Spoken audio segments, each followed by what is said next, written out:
Welcome to the CEO Tech Talks podcast, where vision meets impact. I am your host, Ambreen Ahmed. Each episode, I sit down with exceptional leaders who are shaping the future of business, technology, and transformation. This show is about more than just success. It's about clarity, purpose, and those bold decisions that light the way forward. Join me as we uncover the insights, challenges, and breakthroughs from today's most inspiring voices. Leaders who are redefining what it means to lead in a rapidly changing world. This is CEO Tech Talks. Let's dive in. Today, we're diving into the high-stakes world of business transactions, the moment when founders turn years of hard work into legacy and liquidity. My guest, Michael Steinberg, is the founder and managing partner at Hedgestone Business Advisors, a firm helping entrepreneurs maximize value and navigate M&A with integrity and clarity. Michael brings both financial acumen and deep empathy to a process that's as personal as it is professional. Welcome, Michael. Thank you for joining. Thank you so much for having me. I'm so happy to be here. Likewise. Well, let's get into it. Let's start with your story. What inspired you to launch Hedgestone and focus on helping business owners through such a major transition? It's a long story, but I'll get to it. So, grew up in Long Island, New York, bounced around a couple of houses, went to high school in Melville, started working at a pizzeria at 16, really learned how to work at that time and deal with customers. And, it just taught me more than honestly school.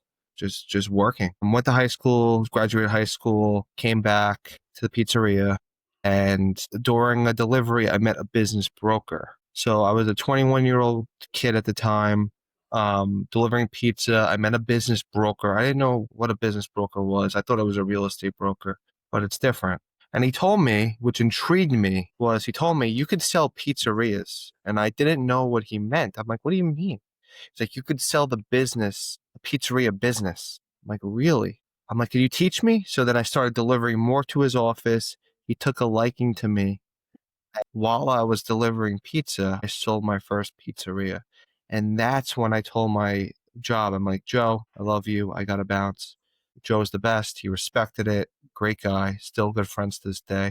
He said, Mike, go do your thing. So from then on in 2012, I started in pizzerias. I went to car washes. I went to laundromats. I started selling hotels. And throughout 2012 to 2019, I sold maybe 300 to 400 maybe 300 businesses in that range.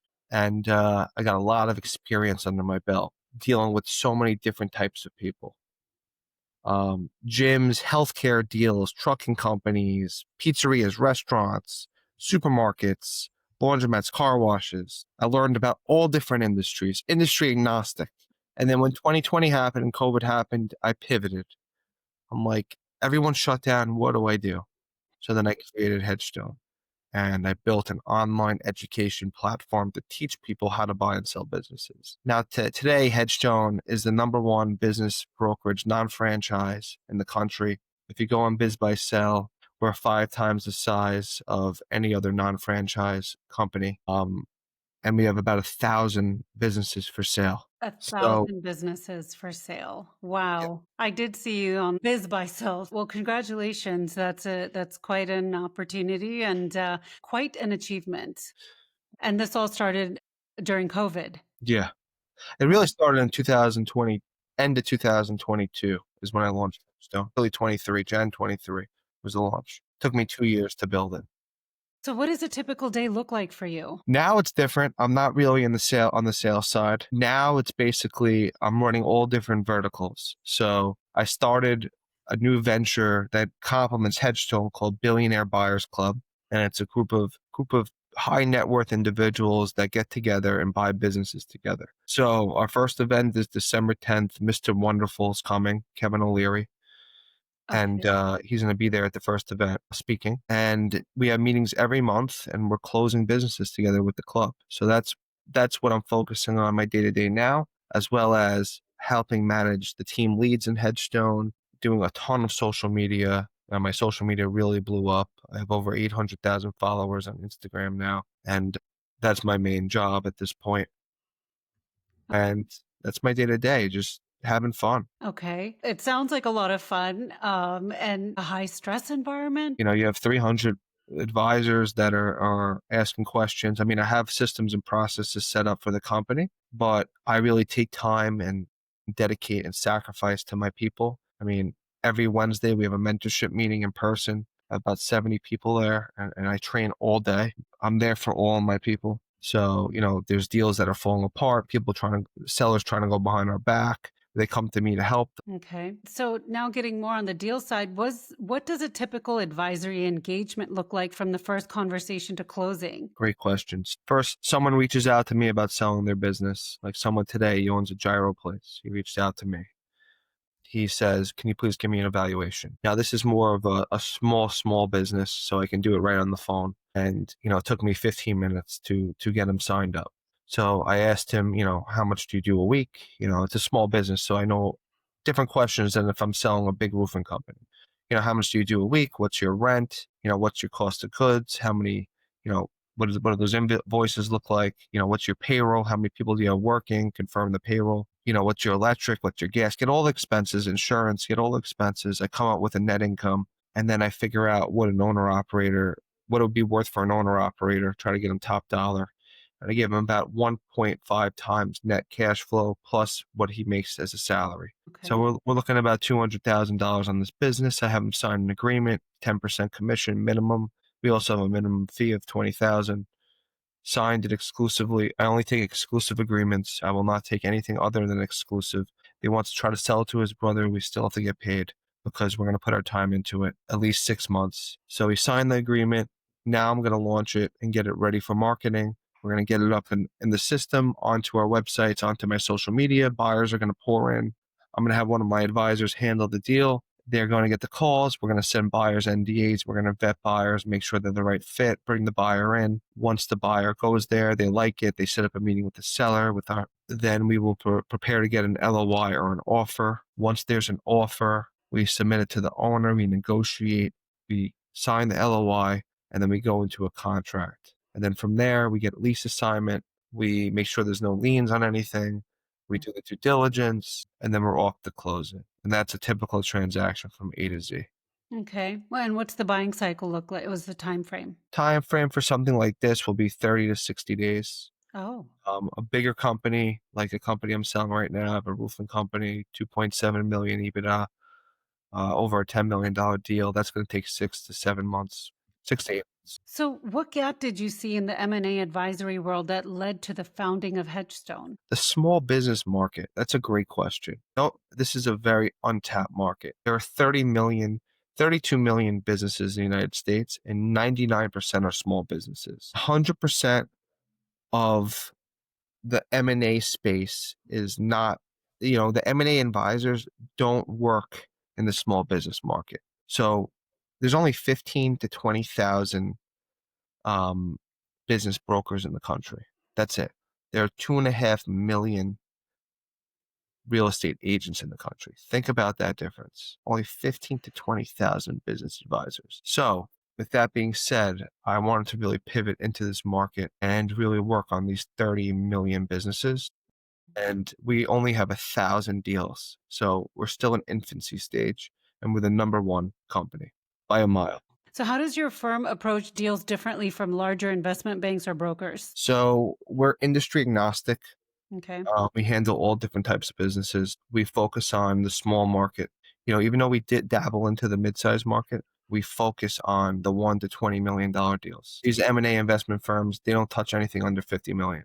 So that's what makes us different from an M&A firm. And how has the recent economic environment, like higher interest rates, capital shifts, changed the nature of business sales? It actually helps us. Okay. So when there's a recession, people want to sell. When there's a reception, people want to sell. The sharks want to buy. When there's good times, people want to buy. There's always people retiring.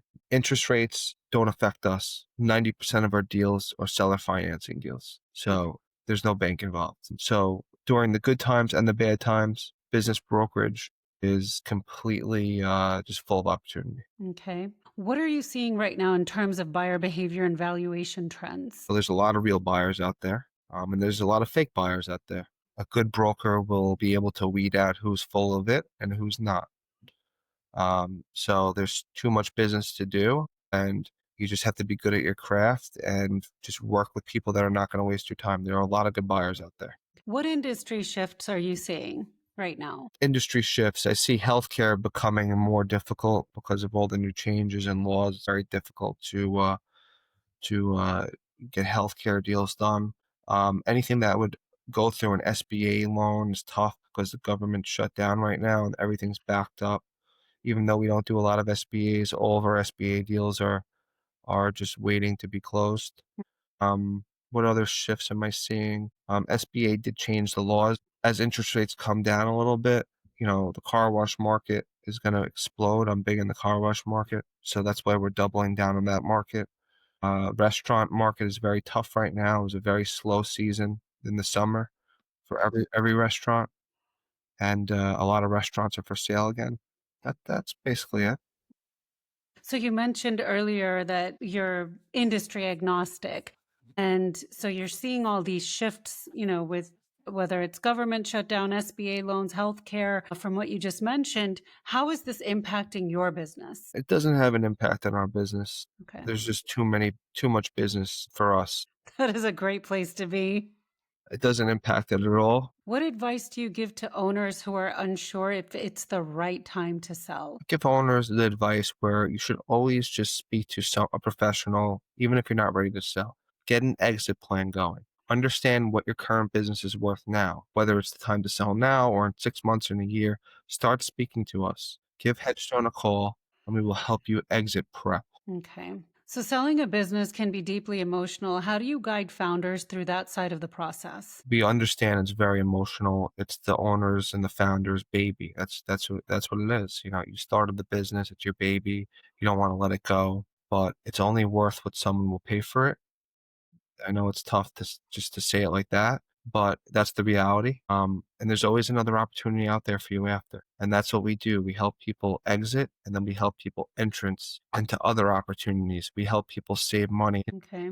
So you had mentioned earlier that you've got a lot of technology in your business. How is technology reshaping deal sourcing, valuation, or due diligence in M&A? A great question, and that's what makes us different. We're always innovating every single day. So our automations, our CRM, our AI, which is everything now. And if you're not an AI, you're not going to win. AI is the future. Everyone says it. In my opinion, just being on the perimeter of these businesses, it is the future and it is the present. So we are always working on AI. We have full-time AI engineers in-house over Mhm. here. And the automation that we can do, it cuts out all the work that we shouldn't be doing. Our broker shouldn't be writing up agreements and manually sending NDAs and doing paperwork. No, all we should be doing is selling, selling, selling, selling. So that's what we have been doing at Hedgestone. Okay. So where do you hope to be with Hedgestone 6 to 12 months from now? So 6 to 12 months from now, I'm hoping to continue the exponential growth that we're having. I want to at least triple the size of the firm 12 months from now Okay. to over 1,000 people. We're going to have over 10,000 businesses for sale by next year. We're also going to explode the Billionaire Buyers Club and really start, uh, forming different divisions of Headstone as well and doing massive events like the O'Leary event with Buyers Club that's launching December 10th. We're going to have multiple events like that next year. And we're just going to be the powerhouse. We're going to be the next Berkshire Hathaway the next 2 years. Okay, those are some great goals to have. What's working well in your business right now and what's been frustrating? What's working well right now is that my team is getting crazy good. Um, I have literally the dream team. Without them, I wouldn't be where I am. My top team leads, my assistants, my staff, my marketing guy, my camera guy, my social media guy, my AI guy. Without them, I wouldn't be where I am. What's frustrating is that the government shut down, honestly. It Mhm. doesn't really affect us that much, but it affects some of our deals that are about to close. And the brokers, would like for them to make their deals. And I would like for Hedgestone to make their deals. So that's the only thing that's a little frustrating. If you could change one thing about how business sales are handled today, what would it be? Thing about how business sales are handled today, the lack of integrity by the sellers and some buyers. A lot of times these buyers and sellers, they try and cut you out of the deal as the broker, and they say things to your face and they go behind your back. So if we can cut that out and be more transparent, or if someone has an issue, be transparent. That's the biggest pain point. But we know how to protect ourselves here from that, because that happens every day. Okay. I would hope so. Absolutely. So, to wrap up, I like to throw out some rapid fire questions. So, one business leader you admire. One business leader I admire, I would say Mr. Wonderful, Okay. Kevin. A lesson you learned from your toughest deal. Wow. A lesson I learned from my toughest deal: don't trust anybody, no matter what. Assume everyone is full of it. Always get everything in writing. That's pretty much it. Them some powerful words. And I think we've all gone through that. Finish this sentence. The best time to prepare for selling your business is. When you're on an upswing.